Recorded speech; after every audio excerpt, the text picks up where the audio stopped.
Here we are. Steve Noble, Maximum Outdoors. How you doing tonight, Steve? Good. Third time's a charm, Dan. Oh I think we gosh. we must have her up and rolling. You seeing some eyeballs there? We got some people logged on, or we need to try this over again. Well, you know what? I actually don't see anybody on yet, so I don't think it's working. How's that? Okay. Nope, That's all there's right. somebody. Yeah, it's going. We got people joining. Terrific. Oh, they win a prize. Those folks right Steve there. That Noble, Maximum Outdoors. We apologize, folks. For some reason, our API connections broke, but we're back here. We have Steve with us tonight, Maximum Outdoors, Southern Iowa. Steve, I know you've got a busy night. Tell us a little bit about you're not in camo tonight. Tell us what's going on there for people. well, my job by trade here is a high school principal, so it's a very exciting time here in Southern Iowa, where I work. It's Eddyville, Iowa. Not Yeah, only the land of the big bucks, but great folks, great community, and we're celebrating our homecoming this week. And so there is homecoming festivities going on tonight. The parade started at 6:30. It just went through the town. It's a great turnout by the community for that. Everybody loves it, and they're just making their way back to the school right now. In our gymnasium is king and queen coronation. Dan, were you maybe the king of your class in high you, school? I mean, is this bringing back memories, or oh my God. maybe I I maybe date was the I queen or was something? I actually, mean, but there was a class of like six, so I don't think it really counted. so you won by default. I get it, I but think so. Yeah. that's what's going on here tonight. The great folks in Eddyville, Iowa, are piling into the Yeah. gymnasium here. I know It's you're looking up at your cameras, and we drug you out about 20 minutes. So when you need to leave, go ahead and do it. I apologize for stretching this out tonight. That's But okay. That's tell us a okay. little Let bit me. about your show, and it's a little different than what people normally see, and what you guys are doing this year. Yeah, our show is Maximum Outdoors TV. We are filming our ninth season right now. We air on the Pursuit channel. We started off doing Q1 and 2 Sportsman, 3 and 4 Pursuit, and now we're all Q3 and 4 on the Pursuit channel. Started out in Michigan, Dan. Born and raised in Michigan. Yeah. Got bit by the big bucks that live in the Midwest when we started traveling west to Illinois about 10 years ago, and we haven't stopped since. I had an encounter with a giant deer in Illinois that has had me bit ever since. I mean, every bit of trash that you can imagine that could be on the antlers of some of these majestic whitetails was on the head of this deer that was 13 yards in front of me about 9 years ago, and I haven't stopped thinking about big deer since. In Um, just north of Pike County, is that right? So we started out Famous in Pike stuff. County. Yeah, Yeah. started out in Pike County. So had some great encounters there. Said that we definitely need to continue hunting in Illinois. Got a lease in Fulton County, a small lease, 80 acres. Had some great encounters there. Wanted more, wanted better. Settled on a bigger chunk for the next 4 or 5 years. And I tell you what, that chunk of timber nestled next to the Spoon River, Jim Tomei country, proved to be a big buck battleground for me and my brother-in-law Chris Garza, who had been my sidekick right from the beginning. But this big deer I had in on me about 8, 9 years ago really had a deep effect on me. Didn't really understand giant whitetail deer growing up in the state of Michigan have deep hunting roots. My father responsible for those. My first whitetail hunt was in the Minden City State Game Area, where my father took me an hour in, put me up in a stand. It was a pine tree, and It's a I big was in point a kid. yeah, I was in a pallet there, and he walked me in. Like, it's so thick back there, you don't want to take your small child and just say, "Hey, walk over there Point. three, Yeah. 400 yards and go up a tree." So my dad takes me in before daylight. I have two small 8 points in front of me fighting on opening day of deer season. I'm got my bow and arrow. I'm 12 years old, and I watched these deer fight, and I didn't shoot because they're too far away. Comes noon, my dad comes over to pick me up. He said, "Steve, what'd you see?" I said, "Dad, I saw two 8 point bucks fighting in front of me." I said, "The one actually knocked off half of its rack." He said, "Well, why didn't you shoot?" I said, "They're way too far away, Dad." where were they, Steve? I said, Dad, just walk up a little ways. That's where they're standing. He says, Steve, that was 15 yards away. Why didn't you shoot those deer? So, I started out doing some pretty intense hunting back in the public lands of Michigan. But I tell you what, Dan, once I settled into Illinois and had encounters with big deer, I couldn't get enough of it. And so you chose kind of everybody's dream is go to Iowa, right? So you really decided to move your whole family to Iowa to have them outdoors and have this whole experience you've been having. Is that right? So here's what happened. For several years in Illinois, I was a high school principal in Michigan. I've been a high school principal for almost 16 years now. Trying to do that in Michigan and hunt in Illinois, I was really struggling. We would leave after school on a Friday afternoon, drive through the night, hunt the weekends in Illinois. I'd be in my stand on some Sunday evening, get done hunting at 6 o'clock, pack up and drive back to Michigan just in time to change my clothes and to go to work without sleeping. And it just wasn't working out anymore. And I had to be there, Dan. I had to have that lifestyle. And it wasn't just hunting. It was just being around big deer. It's driving around the block and throwing the glasses up and seeing big deer. It's running trail cameras. It's hanging a tree stand and understanding that at any moment you could have the deer of your dreams walking in front of you. Your imagination starts playing with you. And my imagination just could not have a life of me living in it without being around big deer day in and day out. And so I felt more and more uncomfortable with my life in Michigan. I needed to be in big buck country. For 2 years, my wife and I talked and said, if there's an opportunity in Southern Iowa, we weren't going to go to Illinois, even though I really love Illinois and the big buck state. The economics just wasn't going to play out for me in Illinois. So let's cross the river. Let's go to Southern Iowa. I literally circled on a map in Southern Iowa. If a school comes up in this area, we're going to take a look at it. First year, I had a school that I went and kind of interviewed them and saw if it was going to be a good fit. And I didn't think it was going to be a good fit. So I turned down an opportunity. The next year, I had a job pop up in Eddyville, Iowa. I interviewed for it.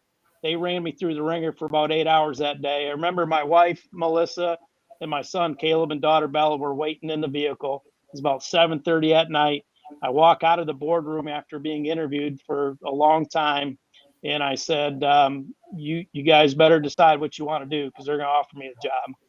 And so we went back to Michigan that night, traveled through the night, and we had a call before we, I think, got out of Iowa and had a job offer.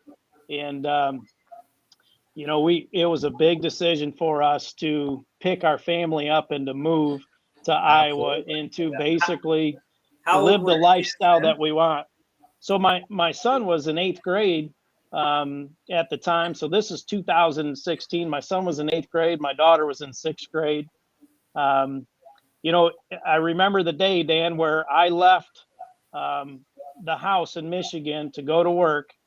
And I said to my wife, well, I've got this job offer. I've got to let them know by noon today whether we're taking it or not. And if you don't want to go, we're not going to go. And I'm going to turn it down, but we got to make sure it's what we want to do. And I didn't even know this, but my wife didn't go to work that day. She spent some time in prayer. She spent some time with her grandmother on the phone. And I got a call about 11:30 that morning, and my wife said, let's pack up, move to Iowa. So I get a little emotional talking about it because it was a big deal. So my father-in-law, my wife's dad, lives right around the corner where we lived in Michigan. My brother-in-law was right around the corner. My parents were 10 miles away. Her mother was 10 miles away. We're very, very close to our family. But, Dan, I didn't feel like we were living. I didn't feel like we were living because we weren't doing the things that we were absolutely passionate about. And so we packed up and moved in 2016. Lived in a camper for 7 months. We were looking to buy a piece of property, and the market in 2016 in Southern Iowa was pretty bad. So we bought a home the following spring and said, we got to get our stakes in the ground and just start living here. So we bought a house, didn't have acreage.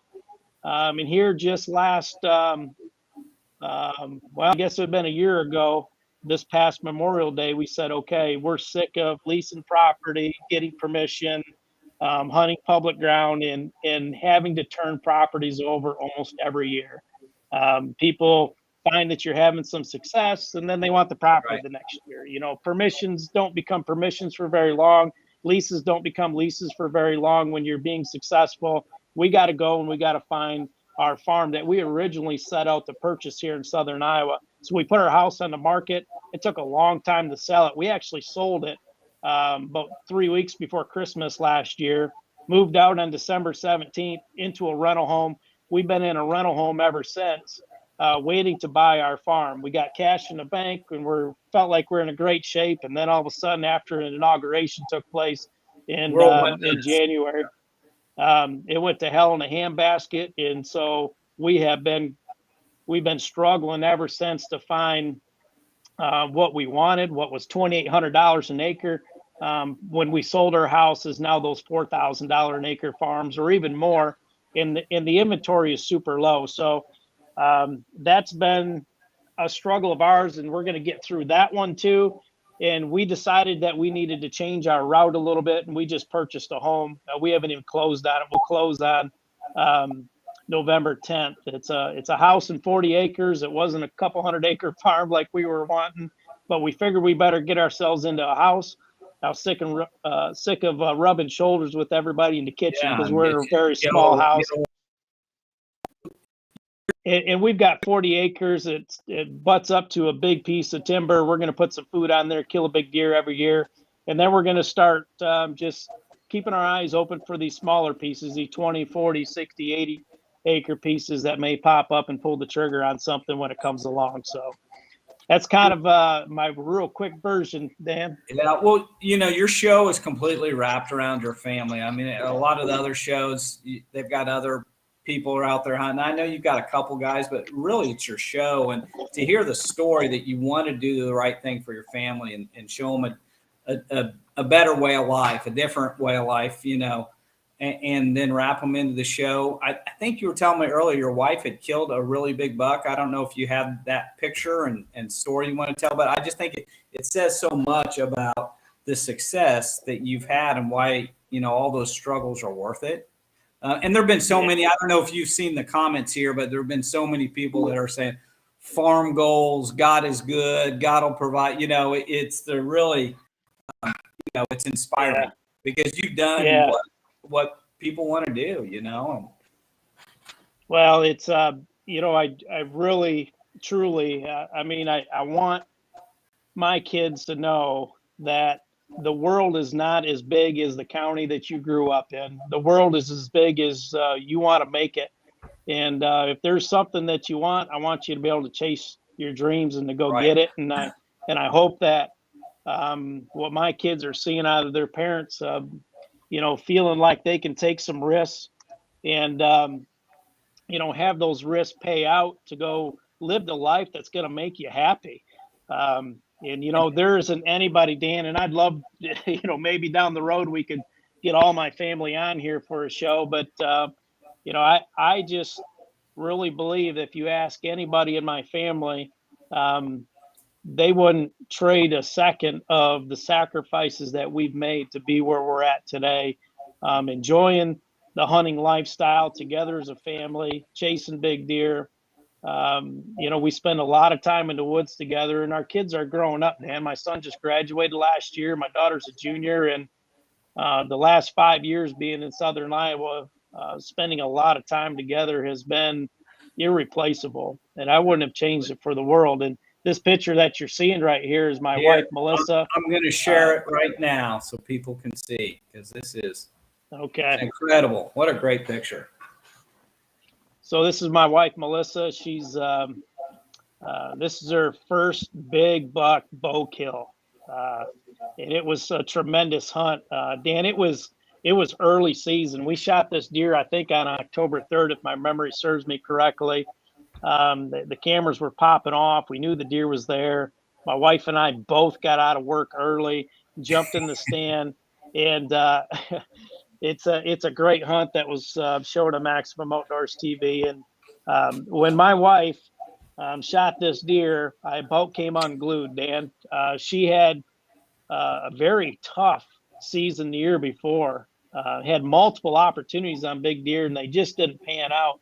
And this deer came in early in the season for her to get redemption on October 3rd with just a bruiser of an 8-point. I mean, who doesn't love unbelievable? Look at the mass on big? that. Can't even get our hands around those. Yeah, I mean, it was 150-inch 8-point, maybe just a little north of there. Old deer. Had another big 5.5-year-old in the food plot with her, and she kept her composure. I probably did not keep my composure as well as she did, and she made a great shot on this deer. So were that's my wife. You were filming her over the camera there? Yeah, I was filming her on that hunt. Filming her on the hunt. It was like I said, it was an evening hunt. We both got out of work early, and it all came together. So I think I just lost the picture here, Dan, but I might have been. I got click happy here. You unshared it, but that's all right. But everybody saw it. That is what it's all about. It's for us to be out there and spending time, and it's just an inspiring story to hear. We've got a couple questions here. If you still got time, and again, I know you're looking at the cameras, and I hope your daughter's probably in the homecoming court, isn't she?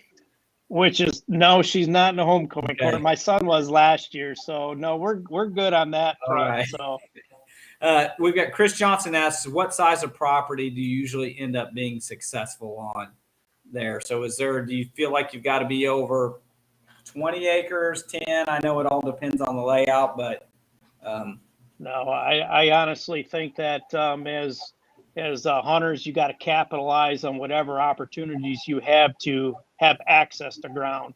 And Dan, it could be an acre, but if it's that right acre that butts up to a good chunk of timber, you're able to put a little food on it, or it just happens to be that acre that's in a travel corridor that you can jump in, maybe during the chase phase of the rut. You don't need much. And what I would say is that I think I've been guilty of stereotyping what makes a great property. And I just talked about having to evolve to buy a 40-acre piece and then maybe some other small 20, 30, 40, 60-acre pieces. But that wasn't what was in my head initially. I'm thinking, hey, I want a 150, 200-acre farm. That's what I want. Yeah, we all do. Yeah. This big farm. But you know what? I think we stereotype what is a good piece of property, where there has definitely been pieces of property that would be just as productive in that 5 and 10 acre range as it would be a piece of property that's in that 150 to 200 acre range. They're out there. You have to look for those. Any access that you can get on ground is good access, and you do what you can to make it work. It may not hunt the way that you want it year round, but if you're in the right neighborhood, it's going to hunt really well at a given time of the year. Mm-hmm. There's another question. Bob Hagworth was asking, would you offer any advice for someone who's looking for their first lease? Be patient. The lease game, and it depends on really what state that you happen to be looking for as far as a lease goes. But be very patient. You're going to get told no a lot. And you're going to run into leases that are going to be out of your price range. So be very patient, be persistent. They are out there. I would just say knocking on doors is still a good thing. I've had some good encounters with knocking on doors and trying to find properties. But my advice would be is just to be very patient with the process and persistent, because ultimately you're going to find something that's going to work out for you. And expect that you're going to have some challenges. When you get into a lease, it doesn't mean that the problems are solved at that point. You're going to have some challenges to work through. And the other piece, the dogs next door running by your stand and all types of crazy stuff. I know, I've been there too. Yeah, and you know, I think the other piece of advice is just, understand that it's not going to be perfect, and the best leases are the ones that you develop long-term relationships with the property owners. So Don't be afraid Don't to get cut firewood and fix fence with them, put the cattle back in, all those things, develop those relationships. Yeah. right. And if something's not working out and you don't feel it's in your best protocol for hunting and you need to kind of work through those with the property owner, do that. Be patient with that process. And eventually that long-term relationship will turn into something special, I believe. Yeah, absolutely. There's, let me see, you have another question here with it. You, tell us, your son and then you have a daughter who's a junior this year. Is she hunting with you this year? Do you hunt together now? I want to show you something, Dan, that was maybe one of the proudest moments that I've ever had as a father. It occurred last year. My son, Caleb, was on, here's air quotes, his deer, okay? His deer on this farm was a permission piece, okay? We lost all of our property the year before. I had no place to even shed hunt, and we absolutely love shed hunting. I'm on my way to work every day, and I see these deer out in a pasture field quite a bit, and I'm like, well, it's a pasture field, probably not the best. There's no food or major cover or anything, but I'm going to stop and talk to the property owner, just see if we can walk around there. Well, it was when COVID was hitting, and so here it is in the spring. I'm on my phone, walking in this pasture, and I got my son and my nephew with me, and I got my shed dog in the pasture with me. And I'm on the phone with the school trying to navigate some COVID issues, and I look up, and my yellow lab has got the side off of a 4.5-year-old deer that's just big, and I was he drops it at my feet, and I'm like, oh my God, what in the world? So we went on to find the other side of this deer, got permission to hunt this property the next year, got permission to put food on this property, have developed a great relationship with this guy. It butts up to big timber, but it's pasture ground, and I can suck any deer I want off of this timber, and we've had some great hunts. Well, my son jumps into one of our blinds, and he's been having encounters with this deer that we found the sheds off of the spring before, and he's got his deer, except when gun season rolls around, and his sister is the only one in the house with a tag. So what Caleb does is he jumps into the blind with my daughter Bella, and he's filming her, and she ends up harvesting this buck. Oh, that's great. We got GoPros running in the blind, and I'm thinking, okay, this is gonna go one way or the other, and I'm not sure which way it's gonna go. But they started high-fiving each other in the blind. They're usually at each other's throats, but they're high-fiving each other in the blind, and she killed this deer, and he was happy for her, and I tell you what, Dan, that made my heart swell when that had taken place. Can I share my screen and show you the picture of this buck? Yeah, do that, and I'll do it. It's so nice, those of us that have kids, to see them be nice to each other, every once in a while, let alone be loving, appreciative, supportive, filmed them, I mean, like you said, what a special thing. I'll share this here. I know you're looking. Oh, wow. God, look at those brow tines. That's so phenomenal. There it is. Yeah, they did that together, Dan. Not only did Bella make a great shot on the deer, but Caleb laid it all down on film, and that was the end result right there. I just, those are the things, Dan, that I never would have been able to do had we not probably made just a radical decision to go and live the life that we felt was best for us. And those are some of the things right there that have really come out of it. And I'm so glad that we did, because these are special moments. My kids aren't going to be around forever. They're already leaving, and we've made some pretty good memories over the last few years. Yeah. So, hey, put that deer back up. We're going to give away a gear bag tonight. You mean a gear bag that looks like this, Dan? It looks one like that, just like that. We're going to give away a ladies' gear bag and a guy's gear bag for the first people that get us a score that is close to that. So we are gonna leave it for the next few minutes here while people can put it up. We'll scroll through it. before it all gets recorded. And then at the end of this, you can tell us what that score is. All right. That sounds good. That's awesome. Oh God, they're going crazy now. I don't know if you can see the comments or not, but I can't see him. No, I can't see him. Do you have another picture of that deer you can bring up? I don't think I have any other picture of that deer that I had there made available for the show tonight, but that's it right there. Has that season aired yet then? Yeah. That's actually, that's airing right now. We air right up until the end of the year on the Pursuit channel. This episode will run at least once or twice before the end of December.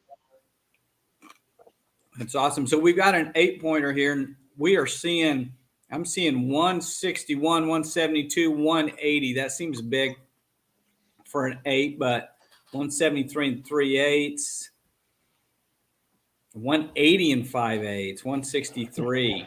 Holy cow. She'll have to go back and look at this. She'll get a kick out of it later on tonight. Yeah. That's great. So have you been out yet this season? Yeah, it's here in Southern Iowa. It's been pretty slow so far. This buck right here, Dan, is the one that I'll. Oops, hold on. Let me bring that back up. Yeah. So Melissa and I are in the stand Sunday night. It's warm, as you can see on this picture. It's 68 degrees. That's 20 minutes after shooting light. This deer walks 30 yards in front of us. We're just looking at him through the binoculars. We've had a couple of other encounters with some good 3-4-year-old deer. The mature deer are all dark on us right now, Dan.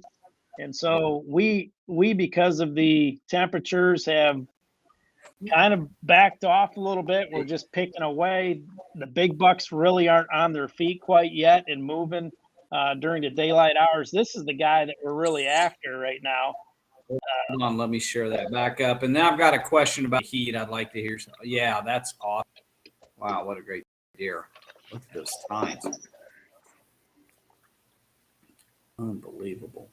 So in Kansas, we are going to be 90 tomorrow and 95 on Saturday. And then we will have a 70-degree day on Sunday.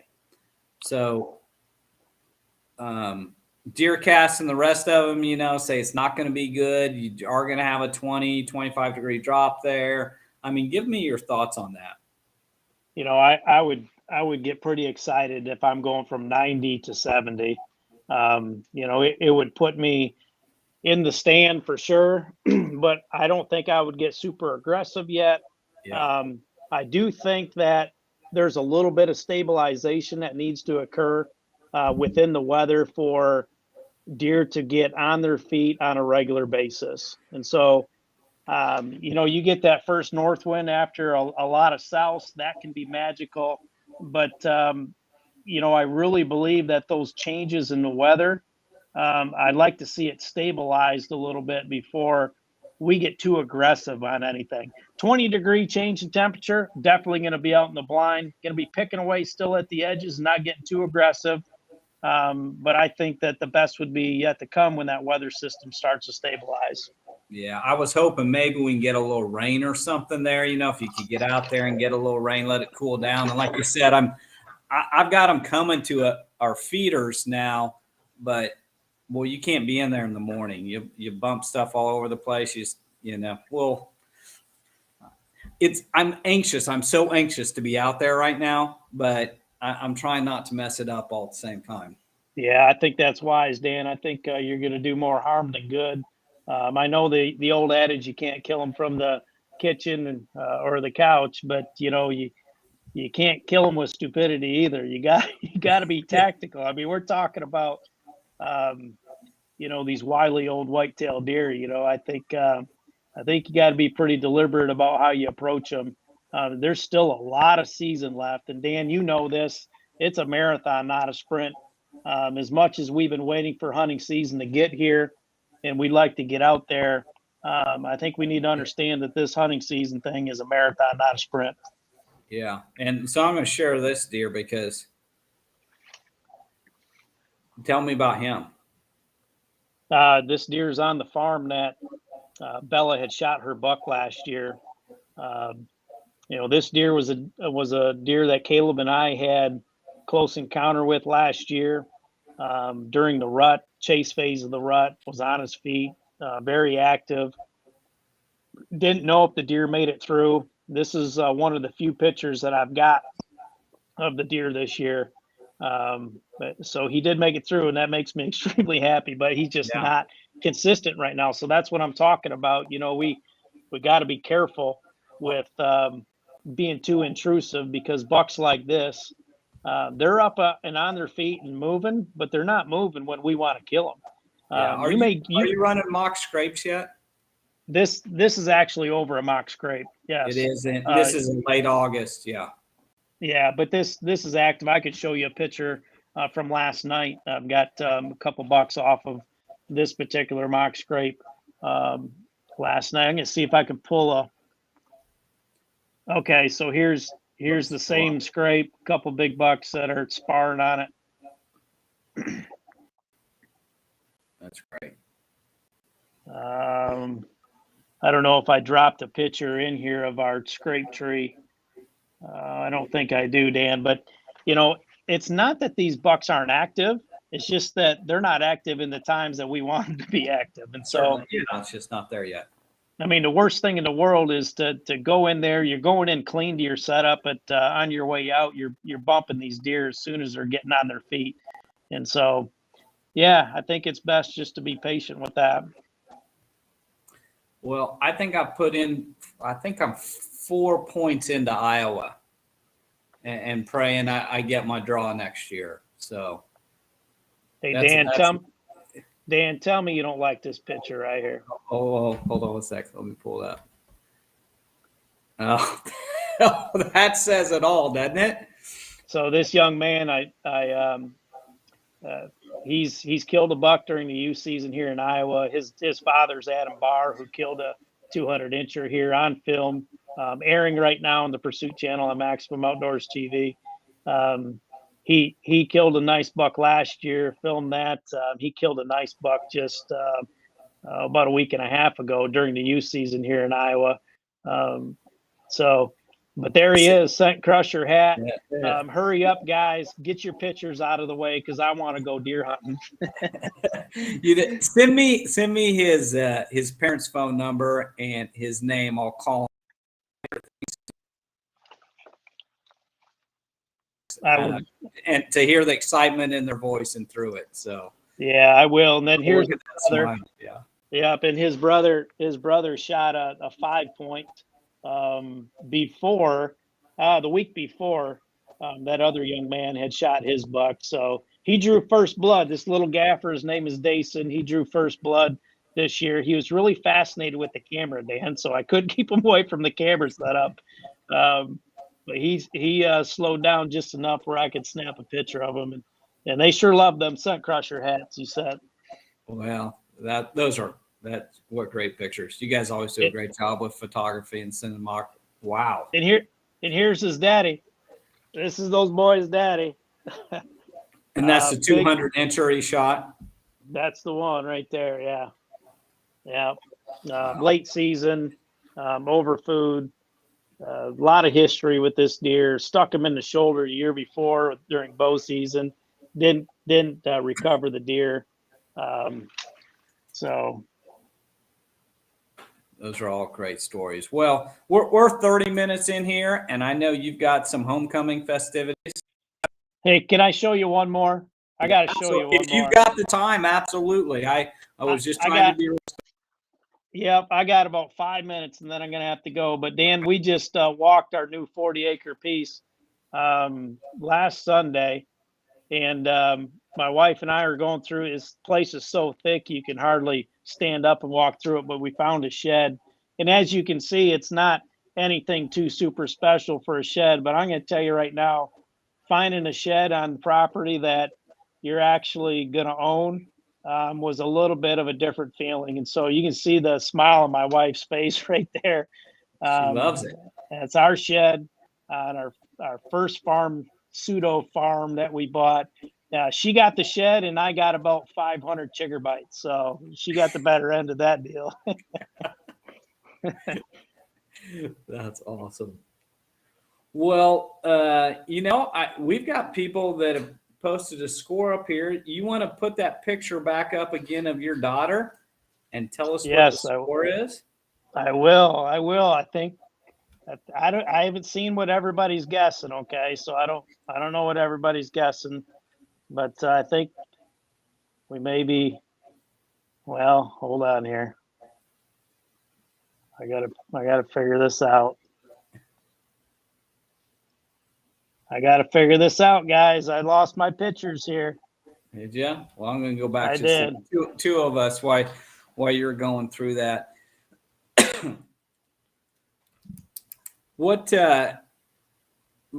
How long's your season go in Southern Iowa there?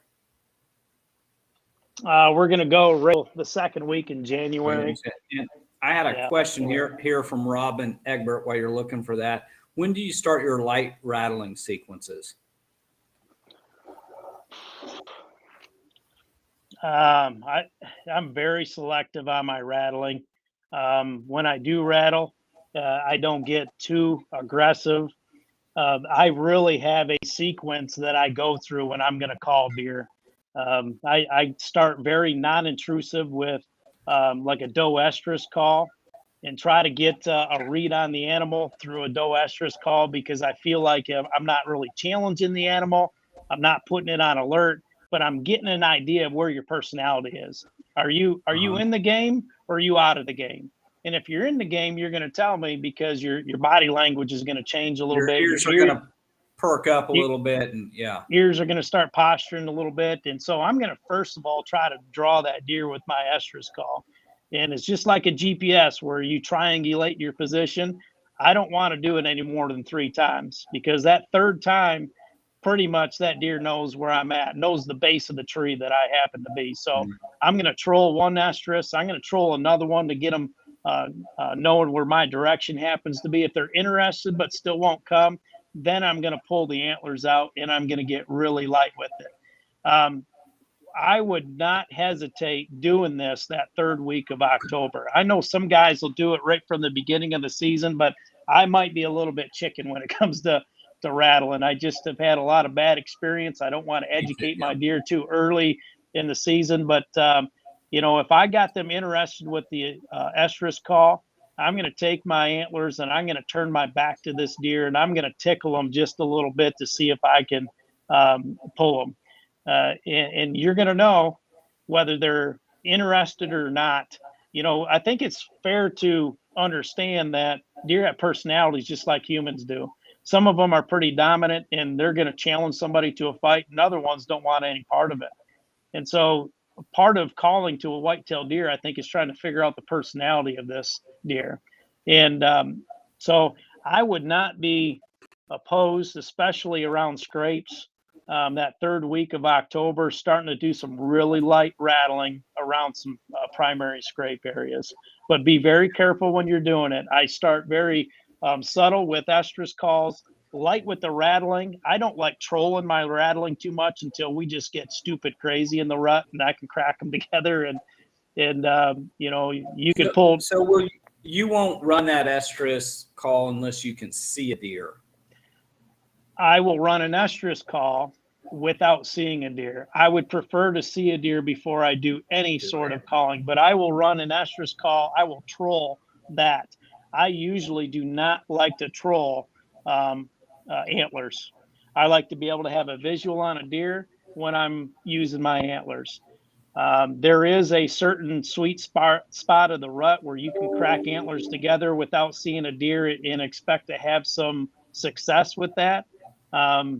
But I'm very careful because, we don't have a tremendous amount of properties. And I feel like, you can educate a property pretty fast if you're being kind of irresponsible with your calling. I think you got to pick away at it. And so my progression is usually estrus calls, light rattling. If I've got their attention, but I still can't pull them, then I'll throw a snort wheeze at the very last attempt to try to pull these deer. And that snort wheeze is going to be a challenge. And it's because I know they're bristled up and they're ready to come. They just need that one more thing to get into your zone there. Yeah. Well, that's awesome. That's great. Great advice and an interesting way. I haven't heard of doing it before. So I learned something tonight. I bet everybody else did. In fact, Robin Egbert said, thank you very much. She appreciates all those thoughts. Were you able to find the picture of that deer? You know, I think you've lost it. I think I've lost it, guys. I had a great system going where I had all my pictures right here, and I think I lost it. So all right. I apologize for that. But are you ready? Well, let's tell the world what it is tonight. Okay, that deer scored out at 151 inches. 151 even. Yep, 151. Maybe it was 151 is what I call that deer. Yeah. Okay. All right, because we'll get a whole bunch of people that are going to argue. I said 151 and a quarter, and the other guy's going to say I said 151 and an eighth. But we're going. My tech. So 151. Yeah. All right. So I think our closest may be, and I've got to go back and scan this. Oh, I'm sorry. The guy that just handed it to me goes, I said 152, but he doesn't get anything. So we'll go back and look. Well, thank you very much for joining us tonight. I know you've got a lot going on there. So I really appreciate all that you've done with Scent Crusher, and just want to say thank you for sharing everything tonight. So, yeah, you know, one of the great things. Yeah, thank you very much. And I wish everybody else a real safe hunting season as well. Make sure you're wearing your harnesses. Make sure you're crushing your clothes.